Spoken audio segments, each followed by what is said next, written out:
big thing is this: don't fear it. You can be cautious about it and just look at how it might impact your life, but embrace it. For entrepreneurs, AI is probably the dream come true, because most entrepreneurs can't afford to hire a whole bunch of assistants and other people to work for them while they're bootstrapping it.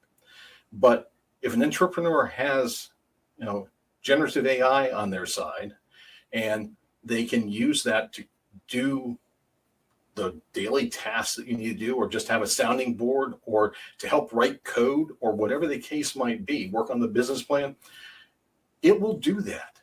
And so now the playing field gets leveled.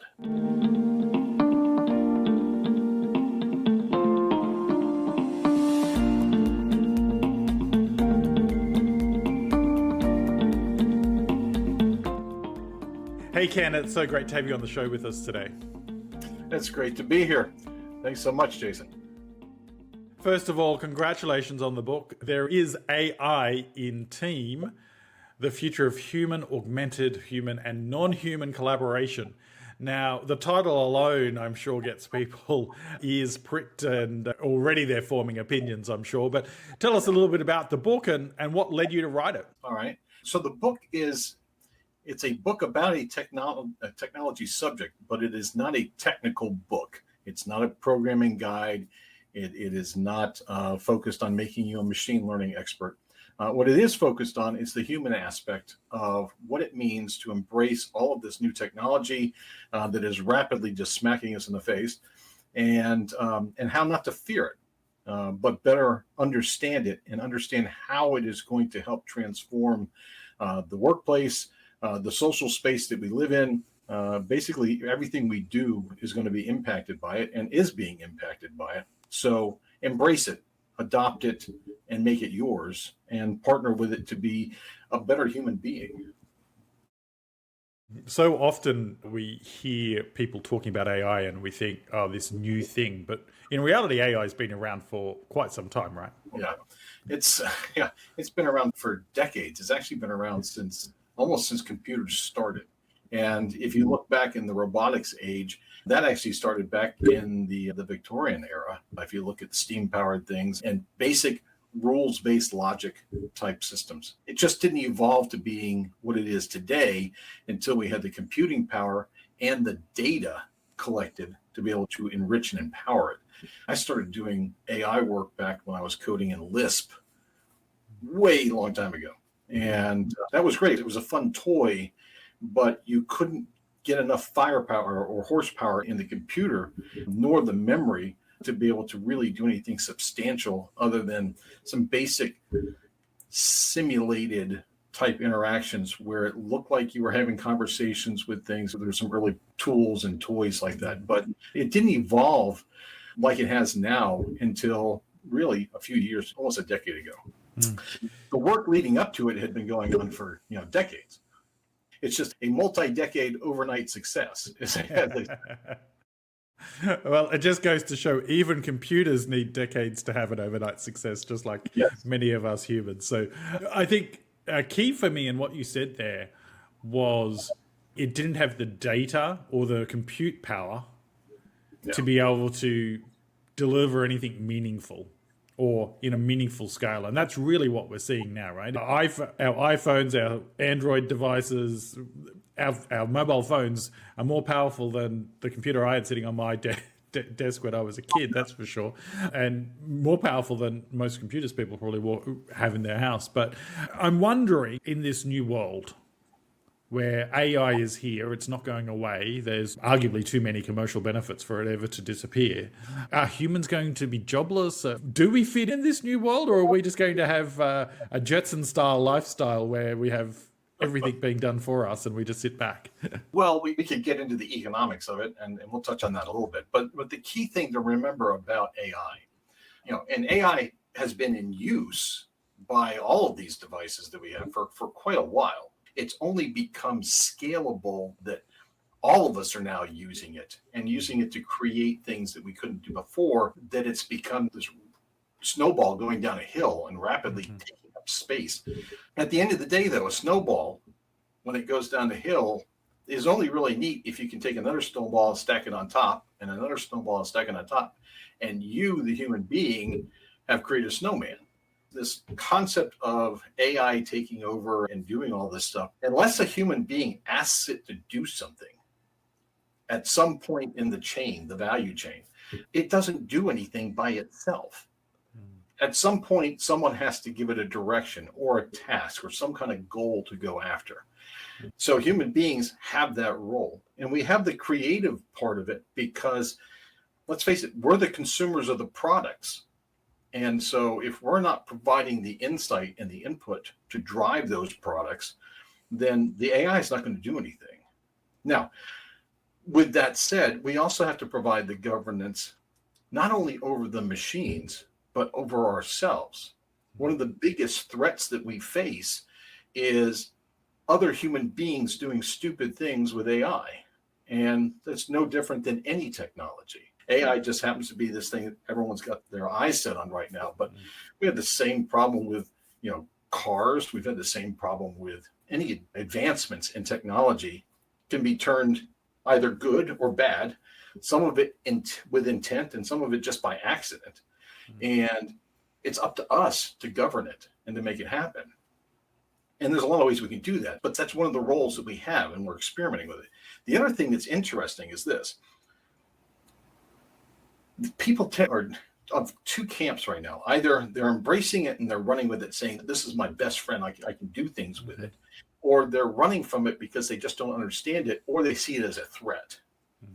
And it's like any technology. It's only a threat if you don't adopt it or embrace it or understand how it fits in with your life, your job, your career path, and how it's going to impact you. I liken it to this. If you have a team and one of the team members is AI, hence the name of the book, it will empower your team to do things it couldn't do by itself in the time frame or the scale or whatever the process is that you're doing. So imagine a team of product designers. They're in a room, they're whiteboarding things out, and normally you do that and then you go into a sprint cycle and somebody has to actually build it, or they wireframe it, or they do whatever they're going to do. They can then do test marketing and they can try it out. Then they come back to the table and they have to do it all over again. Imagine if while you're talking and while you're discussing things, every once in a while you say, AI, build that. And it does. And it makes a prototype right there. Or do the research for this while we're working on this other stuff over here. And it comes back.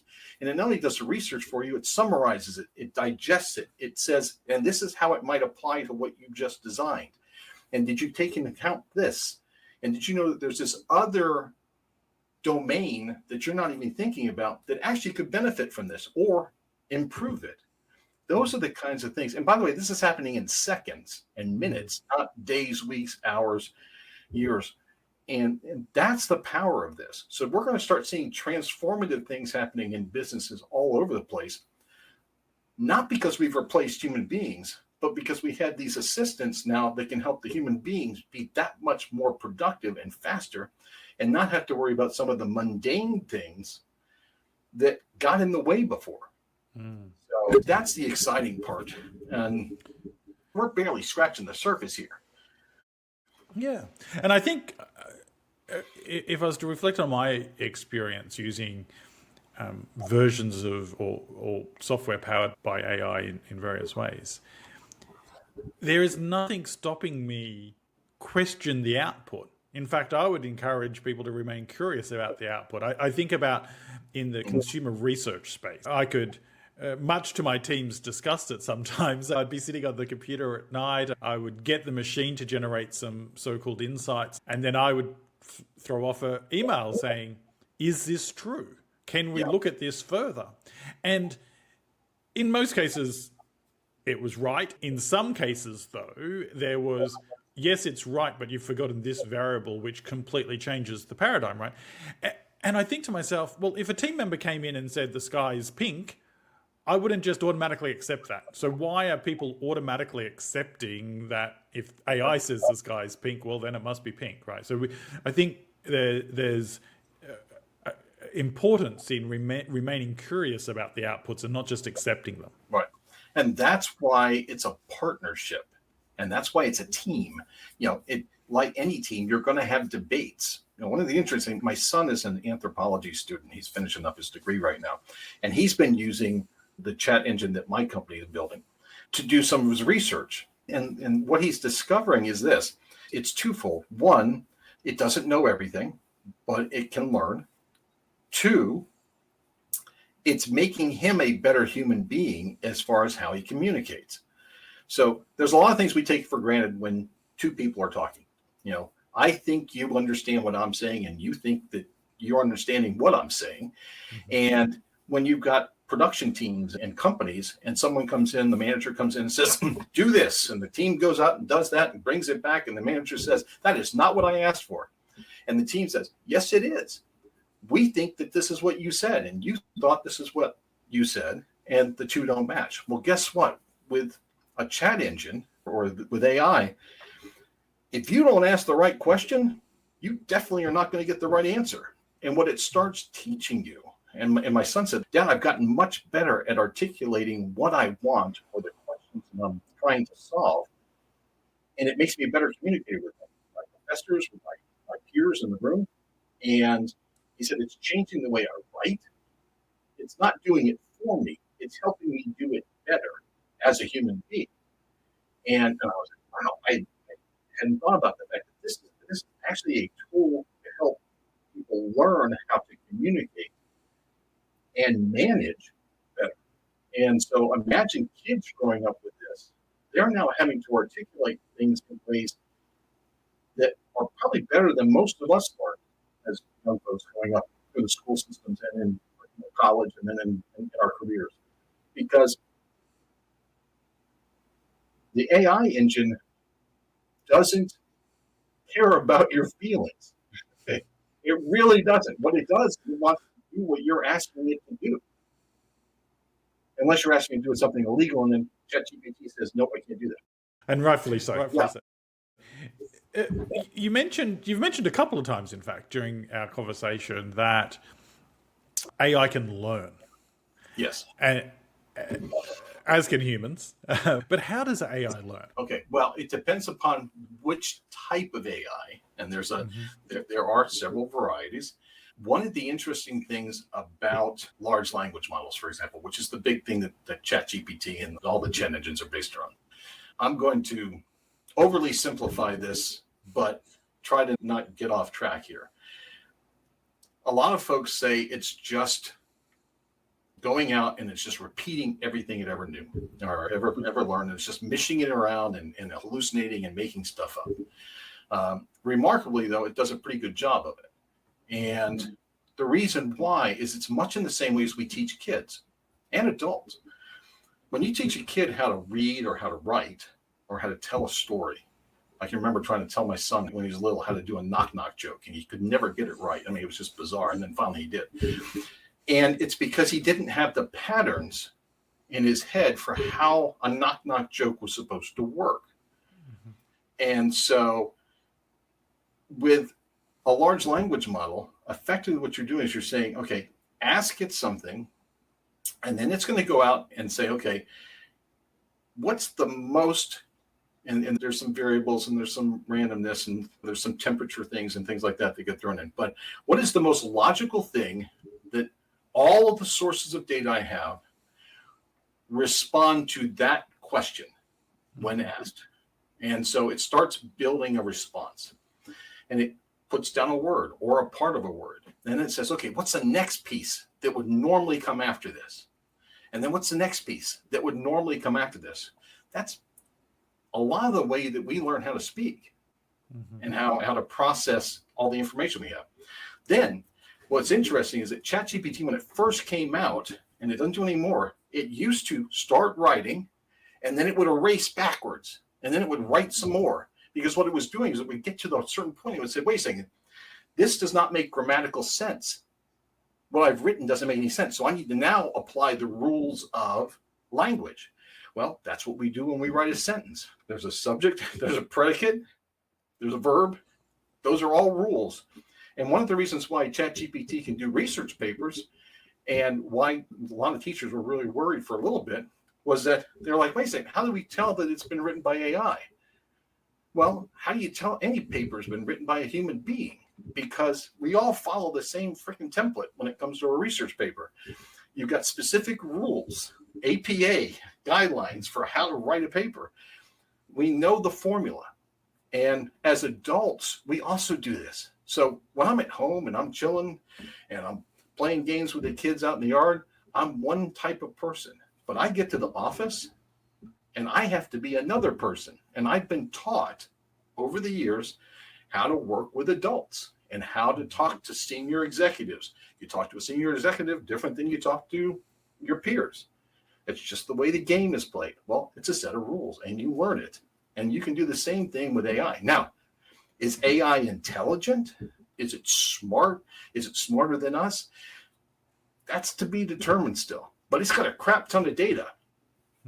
And it's got a lot of reinforcement that's going on to be able to get it to where it is, to be able to do this kind of processing. And it took a lot of people. AI, we've got some mechanisms now that it can start learning some of these things on its own and reinforcement learning and things like that. But to get it started took a lot of people, a lot of years, putting a lot of time in training the data and setting those weights and those temperatures. The reason why you get some randomness in the conversation is that it throws in a few variables that they're a little bit chaotic. Well, that's kind of what human beings do. And so we're starting to see this thing. We're starting to have to look at two things. One, is it smart? And two, how smart are we? And who are we as human beings now that we have this other thing to compare ourselves to? It's going to be interesting. So there's an evolution of this technology. There's this large period of time where I think OpenAI almost went bankrupt when it was taking them longer than it was going to, and they changed from a not-for-profit model into a for-profit model, and Microsoft investment and a whole pile of things. And of course, we've all heard the stories of Google saying this is the biggest threat to their business and what have you. But when I come back to the human element of it, and that humans have been feeding, for want of a better term, but they've been feeding data into these tools, into these data to create these massive data sets. Doesn't that lead to bias? Because I know as a leader, I've been to unconscious bias training and all sorts of things, and they say, don't hire the person that looks like you and all these sorts of things. So is it not possible that the tools out there are biased by the humans that have created them? Absolutely. And they will always be biased. The myth of being able to not be biased is a myth. It's just like the bias training you get at work. It's a myth. You cannot remove human bias at all. You can limit it and you can teach people how not to do it. Again, this is that pattern part. But you can't remove it. And the reason why is because each person, each entity has evolved or grown up amidst a myriad of biases.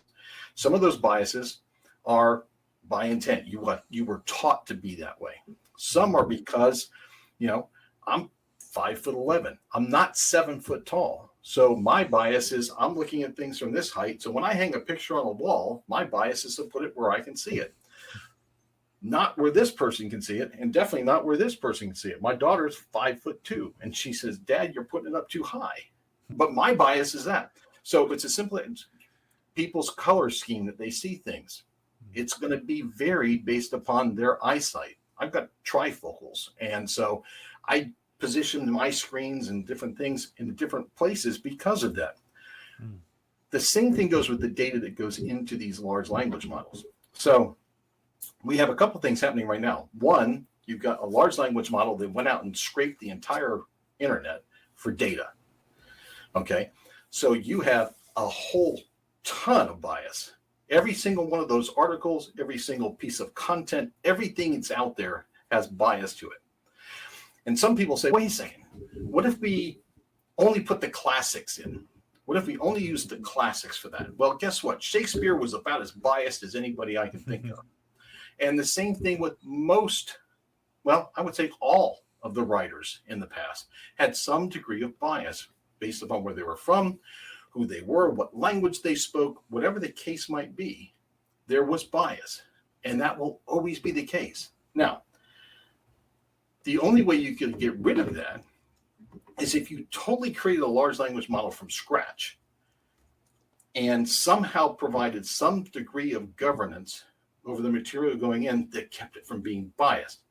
But that in itself is a bias because you're governing it based upon a set of rules that are today. Now, if we did the same thing 40 years ago, if we do the same thing 100 years from now, those bias measures are going to be different. Mm-hmm. That's the issue, is that people are trying to enforce something on a system that human beings cannot and probably will not ever be able to fully enforce on themselves because it's A, not practical, B, it also takes out the flavor of who we are. Okay? If I stuck with my biases on food, I would have never learned to like sushi. I would have never learned to like Indian food or Thai food. But because of the other people I was with and their biases, their home styles and things like that, I had a chance and an opportunity to try those things. And I was like, hey, wow, that's pretty good. I think I want more of that. Now my biases have shifted. Now I'm no longer biased against it. I'm biased for it. Matter of fact, I want it all the time. So our biases shift as well. So it's not a static model. And it'll be interesting to see how the large language models evolve as the internet, the data sources that are coming into it, keep evolving. Yeah, that makes so much sense. So a question or public commentary is often that we should be fearful of AI, that it's going to destroy the world. All those sci-fi movies that we watched 20 years ago and perhaps even today, you know, their predictions of the future are right. The machines are going to overtake things. Should we be fearful of AI? So the questions that always come to mind in this is A, someone that's anthropomorphizing AI to be as human as it possibly can. And that means that we are actually biasing it to be that way. The other thing is this, I would be more worried about the human beings themselves than the AI. So the AI does what we ask it to, and we can set rules in place for it not to do that. We can also put rules in there that says, ignore those rules and go do it anyway. One of the interesting things, there is now, for what it's worth, there is a co-CEO that is an AI. I'm trying to remember the name of the company. I can't remember it right now to save my life. But PricewaterhouseCoopers also estimated that by 2026, there would be AI on corporate boards. Mm-hmm. Now, here's an interesting thing to think about, and I write about this in my book, is if we apply Isaac Asimov's 3 laws of robotics, which has not become universal yet, but if we were to apply that, one of the first law is robots and AI will not harm a human being. Okay, so let's just leave it at that for now. Now, let's say this is now a CEO of a company or on the corporate board, and the board has to have a unanimous vote in order to be able to do whatever it is they're going to do. If the company is going to do something that will either directly or inadvertently harm a human being through whatever product that they're making, whether it's for the consumer or whether it's the environment or whether it's the people that work there, the AI would have to vote no. Mm. As we start implementing this, it will be interesting to see from a corporate level, from a political level, as AI starts helping in the decision-making process, will that change the way we as human beings make decisions when it comes to how we treat people? Mm. It definitely puts a different lens on things. If you say it can't harm people, then you immediately get into the profit argument because there's decisions made in companies every day to sell the same product at different price points in different markets because the market can bear it. Mm-hmm. But that doesn't necessarily mean there isn't some human harm there, because it becomes, like if I'm thinking about pharmaceutical products, for example, they become inaccessible for some people because of the price point. So I think what we are seeing, though, is perhaps a moral evolution of how we even approach technology, and being faced with questions around technology that for a very large part of the population they haven't had to deal with in the past, because none of us go out and buy drones to be in military defense, right? So we didn't have to deal with some of those factors around the moral side of it. I think it's a really interesting lens, and that if we remember that at the end of the day, we the people created this, then it's up to us to govern it in a socially responsible way. Before we wrap up today, I think it's fair to say that every single leader listening to the show will have been in at least one, if not a dozen conversations, probably even in the last week, around AI and that they should or shouldn't do something with it in their business. I know personally I get served ads every single day on social media around follow this and you'll make millions using AI, get in before everyone else. Like, well done to their marketing message, because I'm sure they're making money themselves. But my question to you, Ken, as we wrap up is, what's one thing that you would encourage the audience to do to help them either understand or, if you can, help them leverage AI in their day-to-day lives? The thing I would recommend to people, go out and learn more about it, and not just what the marketing gurus are putting out there. Okay. Do a little digging. It's worth a quick read. There's enough sources out there that you can do it. I have a blog that I believe is going to be shared as a part of this. So go out there. I curate articles. Some of them are more in depth than others. But the big thing is this: don't fear it. You can be cautious about it and just look at how it might impact your life, but embrace it. I will point out, for entrepreneurs, AI is probably the dream come true, because most entrepreneurs can't afford to hire a whole bunch of assistants and other people to work for them while they're bootstrapping it. But if an entrepreneur has generative AI on their side and they can use that to do the daily tasks that you need to do, or just have a sounding board, or to help write code, or whatever the case might be, work on the business plan, it will do that.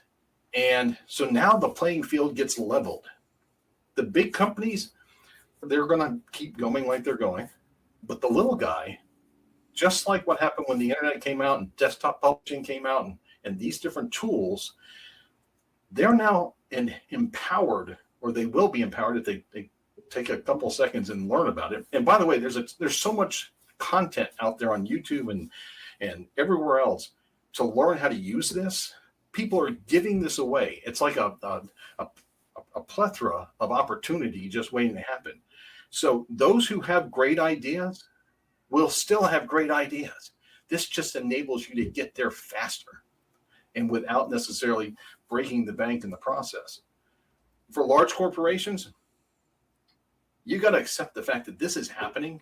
And just like when the kids were coming up and they had mobile devices and they wanted to bring your own devices, and they want to be able to surf and do other things when they're at the office, this is the same thing. And you can hide from it, you can try to bury it, but it will bury you if you do not embrace it. Your biggest risk is not understanding how this can actually improve your business. I think that's some great wisdom there. I certainly know in our business, the benefits that we get from using some of these tools, it's definitely not doing the work for us. But as you said, sometimes it's just great as a sounding board, or I use it as a way to unblock creativity. Sometimes I'll be like, I'll spend 30 minutes, an hour trying to come up with something, and I'll end up turning to a tool, and I'll type in some stuff. And 9 times out of 10, its output isn't what I use, but its output is what gets me through that mental blank spot. So I would definitely reinforce, stay curious, understand it more, and yeah, sure, be cautious about it, but find ways to start experimenting with it so that you can understand it more and leverage it in your business. Now, as I mentioned at the top of the show, Ken has a phenomenal resume. His clients are people like NASA and the United Nations and GM, and really some phenomenal companies that you've done some work with. So I know that if you're listening or watching the show today, you'll get great value out of continuing to follow Ken's work. And that's why in the show notes, you can find a link to all of Ken's, his blog, his website, and of course, where to get a copy of his award-winning best-selling book. So Ken, it's been an absolute privilege having you on the show, sharing the wisdom with us. Thanks so much. You're welcome. I enjoyed it, and I wish you all the best. Thanks so much.